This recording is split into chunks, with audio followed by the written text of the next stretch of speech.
Сәлем достар, мен бүгін сіздерге түймедақ гүлі туралы айтатын боламын. Видео ұнаса лайк басып тіркелуді ұмытпаңыз.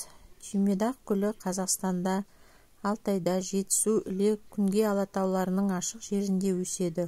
Олардың биіктігі 10-35 см. Гүлі ақ, гүл тозаңы сары түсті. Түймедақ дәрілік өсімдік, себебі оның гүлінде адам ағзасына оң әсер беретін эфир майлары бар. Оны көптеген ауруларға дәрі ретінде пайдаланады.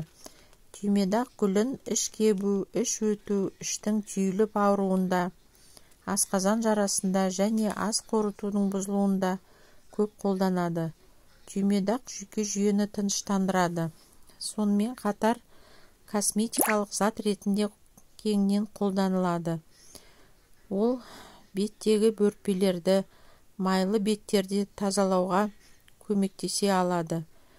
Сонымен қатар шашыңызды тұнбасымен шайқасаңыз, табиғи жылтырлық сыйлап жұмсартады.